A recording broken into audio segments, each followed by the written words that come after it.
Welcome back to Multiversal Studios, Halloween edition. Today I'm joined by a special guest, Rin-chan. Sup? Now this is a very special video because as the intro suggests, we'll be revealing all the secrets of the Quantum Cube. Or attempt to anyway. The Quantum Cube, or the 8th Millennium Item, was first revealed in the Yugioh movie, The Dark Side of Dimensions. And I'll be honest, it created a lot of questions. What actually is the Quantum Cube? Where did it come from? What can it do? We'll be answering all of this and more with our own personal theories on the topic. Also, if you're new to this channel, make sure you hit that subscribe button and most importantly, leave a comment with your thoughts on the Quantum Cube down in the comments below. Now about the owners of the Quantum Cube. The only people that are confirmed to be using the cube is Shoddy, Diva, and Kaiba Boy. Kaiba Boy, I missed you. After Shoddy was killed by Yami Bakura, he passes the cube to Diva. Diva then uses the cube's power for Shoddy and his dreams for a new peaceful world. When possessed Diva was defeated by Atem, Kaiba Boy got the cube and used it to get the Pharaoh's ass in the afterlife, if you know what I'm saying! What the hell is even that? Well, swiftly moving on, let's go to the ability section of the video. What is the Quantum Cube capable of doing? The answer? Pretty much everything. No one can have that much power. It is too much, too powerful. However, before we dive into the Quantum Cube's abilities, it's very important to first establish that the cube seems to possess passive abilities, as well as abilities which require direct access from the cube and the planar. The planar, if you're wondering, are the many followers of Shoddy, which also have access to the passive abilities from the cube, as they are all connected through something called the sympathetic wavelength, also known as the collective awareness. This is pretty similar to a hive mind, where they can sense each other's emotions. For example, Diva's hatred and lust for revenge towards Bakura was something that was noticed by the planar, as it started to affect the wavelength connecting them, and even threatened to sever the connection. Diva, あなたの憎しみの波動は自らの波長を貶め、皆の調和をも乱す。その波動はやがて私たちの同調波動を分離させることに。分かっている。I know. Super confusing, right? One thing we do learn very early in the movie though, is the cube's passive ability to alter memories, which we see Diva do right at the start in order to create his false persona, Aigami, where he pretends to be a normal student at Domino High School. However, when Joey questions Aigami's existence, Yugi, Taya, and Joey all fail to remember him. いつから俺たちのクラスメイトだったか覚えてるか？実はあんまり。私も。Which leads me to believe the cube is only able to alter surface level memories, especially when it comes to manipulating several people at once. Memory altering abilities is an ongoing theme, as Diva once again uses the cube directly to send Joey into an alternate dimension, ruled by Joey's own memories. Similar to a shadow game, the less Joey remembers from his memories, the faster he would disintegrate and be sent to the shadows. Very similar to the shadow magic Marek used on Mai to make her forget her friends in the Battle Sea tournament, using his Millennium Rod. Teleportation is another ability we see Diva and his friends use quite frequently, with speed that could quite honestly rival Goku's instant transmission technique. They are able to teleport themselves and others they wish between dimensions with ease. We see this occur several times. For example, when Diva brings Seto into the dimensional plane, a place in between dimensions, in order to duel him. The Quantum Cube itself seems very fluid when it comes to altering its shape. We see Aigami transform it into a dual disc, but the potential for it to transform into other shapes is definitely a possibility. And not only can it transform, it can also absorb other Millennium items and unite them. As we saw from the Yu-Gi-Oh movie, the Millennium Ring attached itself to the cube and used it to amplify its evil. However, whether that only applies to the Millennium Ring is still yet to be confirmed. The disintegration ability the cube possesses is the ability most commonly used by Diva in order to remove threats. It sends the victim to a different dimension, or a place with a different wavelength, where they eventually fade and disappear from existence altogether. However, when Diva uses this ability, he normally summons the power of the Plana in order to accomplish this, which leads me to believe this ability is extremely taxing. The main reason the cube is the most powerful item comes from its world-altering abilities. As Sarah said, この汚れた世界から次元シフトし、新たな世界を築き上げていくために。そう、あのキューブは選ばれた民だけが理想郷へと通ずる扉だった。This has world-changing ramifications. We even see the world almost turn to darkness when used incorrectly.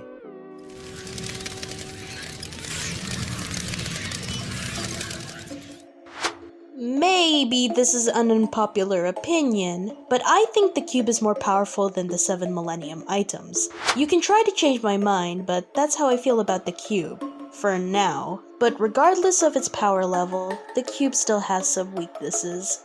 The cube's weaknesses are technology or the power of Friendshipia. Ah! Friendshipia! It's not possible! I'm sorry, Licky Face, that was a bad impression of the joke. I am so sorry. Now, about the technology weakness thing.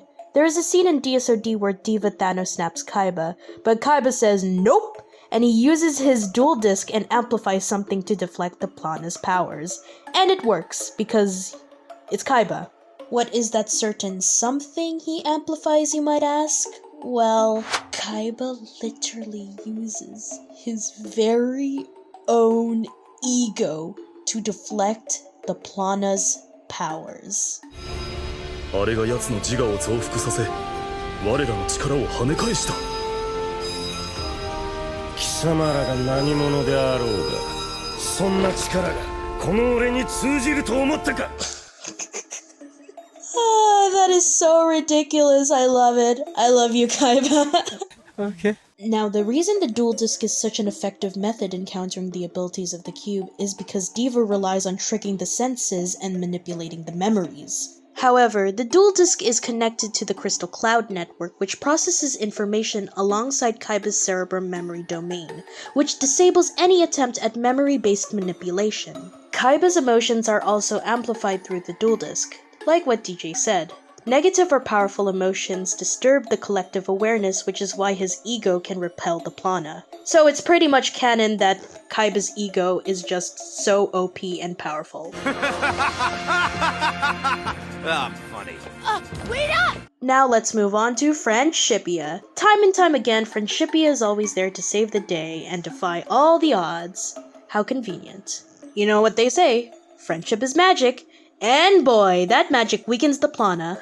Joey almost disappeared because of Diva, but he manages to remember the Pharaoh and saves himself, returning to his original dimension, thus disturbing the Plana's collective awareness. Joey then states that his strong bonds or friendships transcend through dimensions. Another minor issue I'd like to mention about the cube, it's not really that major compared to the other two I just talked about, but not all the wielders can use the disintegration ability alone, typically Diva, because he mostly uses the disintegration ability when his other Plana members are around, but Shoddy uses it by himself, so that's another minor issue I wanted to talk about.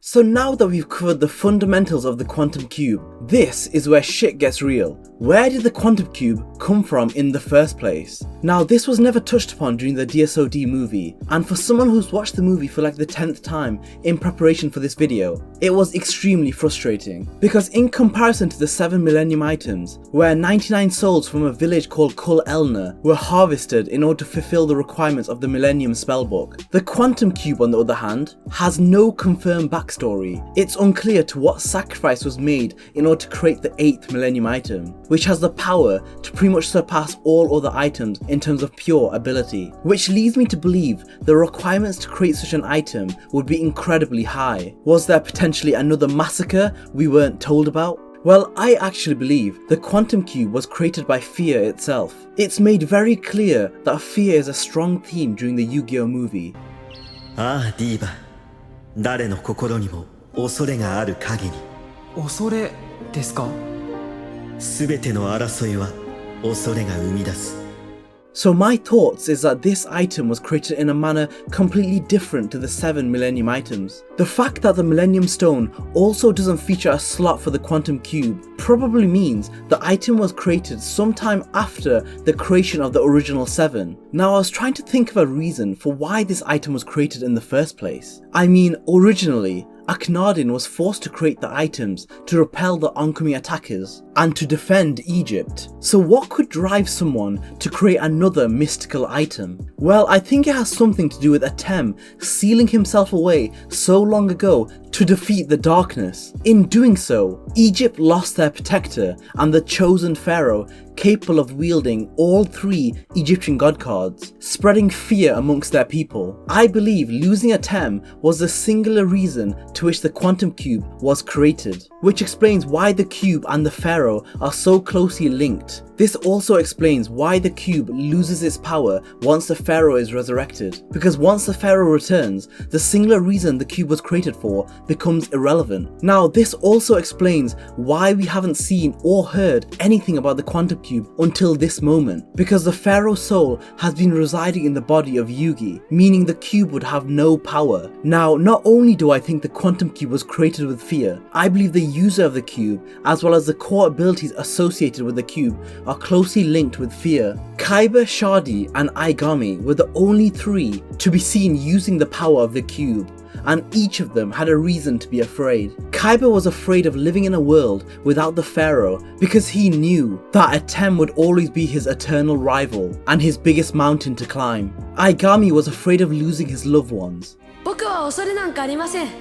シャーディ様が僕たちを救ってくれたあの時から、シャーディ様やみんなと一緒にいられるのなら。それが恐れなのだ、ディーバ。I believe Shadi was also afraid of the darkness returning one day.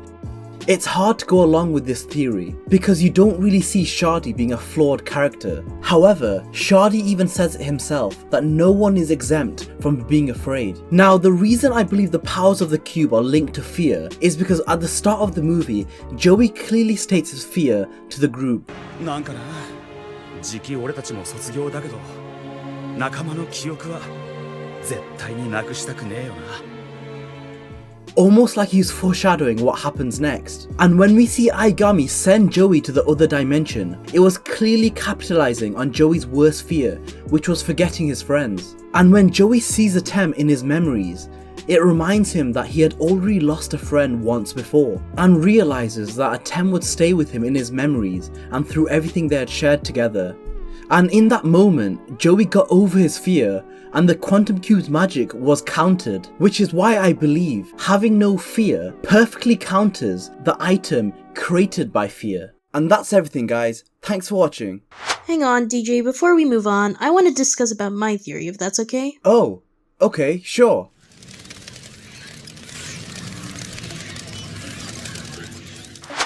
Okay, so what is the Quantum Cube to me? Who made the Quantum Cube? In my opinion, I think Zorc might have contributed to making the Quantum Cube. And the prophecy that portrays the cube helping the Plana make a world of peace is all lies and fake news. The cube has always been evil, right from the very start, ever since Atem was sealed in that puzzle. Oh my god. Alright, everyone, calm down, calm down. Daddy, chill. Daddy, chill. Let me explain. It all started when Shadi talks about the world of peace that the Plana can make once Atem's soul is in the afterlife. However, もし冥界に召されたファラオが再びこの世界に蘇ることになれば、君たちはこの次元に縛り付けられ、二度と未来への扉が開くことはない。But why? Why can't they have a world of peace if Atem returns? That's suspicious.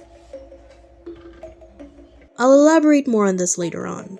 I've always assumed that about 3,000 years ago, the Sacred Guardians wanted to find some way to bring eternal peace to the world right after Atem returns to the afterlife, so that he can finally rest in peace. If the mortal realm would be in danger, then the cube would handle it instead of Atem, so Atem can just rest fine. I think this is why they created the Plana and the cube. The Guardians might have assigned the task of preserving the cube until the Pharaoh finally goes to the afterlife to Shadi's ancestors, since Shadi states that he is a part of a clan of tomb keepers. So the cube could have been passed down for multiple generations ever since, which is probably the reason why Shadi has the cube in the first place. Another minor thing is that maybe Priest Seto might have something to do with the cube during the past times, which might explain why Kaiba is able to use it. Years pass and Atem returns to defeat Zorc once more in DSOD. As a result, the Plana loses its power. This could mean that maybe the world that the Plana envisioned was not meant to be because of the problems it caused. Example, Diva punishing Bakura and Joey, even though they didn't really do anything wrong, in my opinion. Another reason could be Destiny. Maybe Destiny just doesn't have a plan for this peaceful world, and they just want the Plana to take the big fat L and move on. But this is what Destiny told me you would do. I want you to keep all that I said in mind, alright? Now, moving on. Despite my assumptions being quite reasonable, I wasn't convinced that this was the cube's true origins, and I think I just solved the tip of the iceberg. Eventually, I would come up with a more darker view about its origins, which mostly involves the one, the only, Zorc. Why is Zorc the creator of the cube?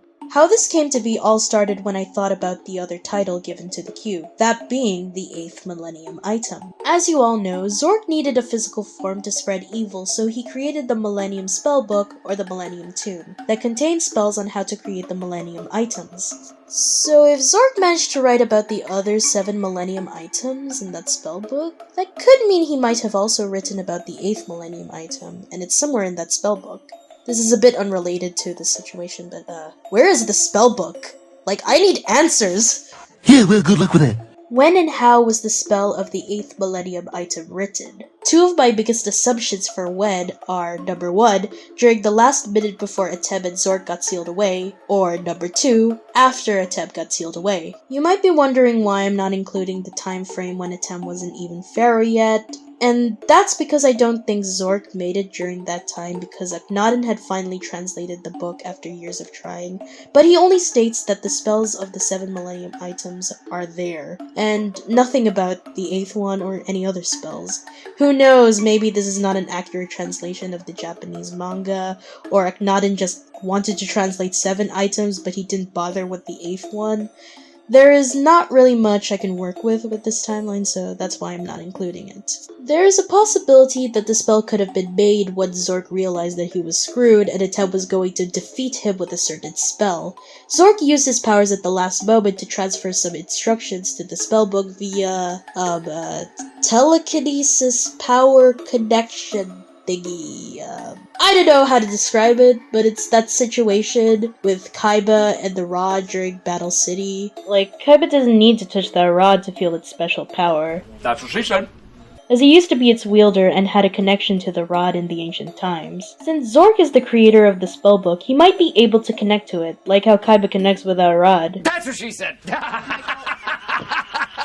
Some of Zorc's other creations has links or connections with him as well. Like the ring, it has his soul, and the eye has his personality. So the spellbook has his creativity? Maybe? Now, onto my theory about the spell being made a few months or years after Atem and Zorc got sealed away. Like I said before, Shadi's family are tomb keepers, but the fact that Shadi is often seen with the stone tablet in the present times might suggest that his family has a job of guarding the tablet, along with the Millennium items. That includes the ring, of course. A lot of us know that the ring has a part of Zorc's soul, and it can possess not just Bakura but other people as well, like Manny or Diva. Another thing to note is that even though some people didn't touch the ring, it can still possess them. If the ring can possess multiple people, who knows if Zorc tried it about 3,000 years ago with one of Shadi's ancestors. Zorc might have possessed them and led them to the Millennium Spellbook to write the spell of the 8th Millennium item, and Shadi's ancestor wouldn't even recall getting possessed. Now it's time for the most important question of all. Why did Zorc create the Quantum Cube? I'll do you one better. Why is Gamora? I think Zorc lied about the peaceful world thing and created the cube as a backup plan to turn the world into darkness once Atem left the mortal realm for good, therefore having no one to stop him. Like in DSOD, Yugi couldn't stop him, Kaiba couldn't stop him, it was Atem.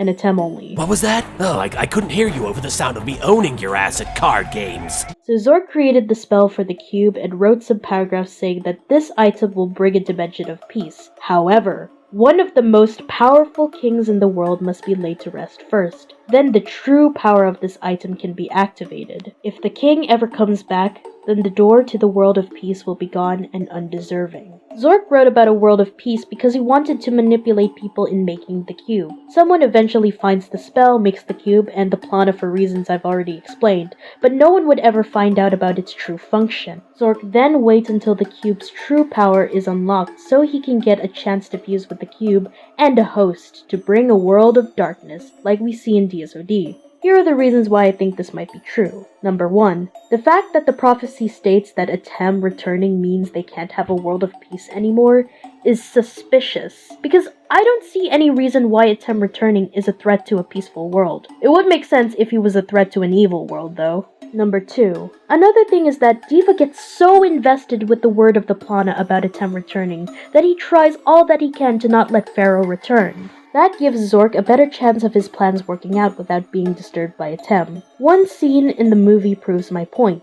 That scene being Kaiba and Yugi's duel. When Yugi completes the puzzle and right when nothing happens and everyone realizes that Atem is gone, it cuts to Diva getting possessed by none other than you-know-who. There is no such thing as a coincidence. This might be the case because this was the perfect time for Zorc to strike back, because if you think about it, well, everyone was assuming this, Atem is gone. He can't come back, so no one can stop Zorc now. He can do whatever the hell he wants. Or, what if this scene never happened during the time when Atem didn't return yet? What if the scene of Diva getting possessed was intentionally placed there by the writers to visually represent Zorc's plan in a subtle way? Last but not least, we have number 3, Sarah's dialogue. After Diva gets possessed, Sarah suddenly appears before him. She states that the door leading to the Utopia is only for the Chosen Ones alone. This could elaborate on Zorc being the Chosen One who can open the door, since the item was originally created to help him make the world of darkness, according to my theory. And that's all I've got for you now. Maybe this theory is gonna be outdated, maybe there's some incorrect information here, I don't know, but I'm happy to share this theory with y'all. But anyways, I want to give a big thanks to Yuchi for drawing these character stills. They look amazing, like, oh my god, I'm just shook right now. Also, a very big thanks to Noah for helping us with the thumbnail. Their social media will be linked in the description down below. And y'all, I recommend you check them out. These people have talent. I also want to thank DJ for helping me out with this topic. Thank you so much. And that's the end of that. Make sure you go check out Rin the Rebel's channel for more cool videos. Now, if you did spot any flaws or had your own ideas about the Quantum Cube, make sure you leave a comment down below, because who knows, there might even be a part 2 where your comment is featured.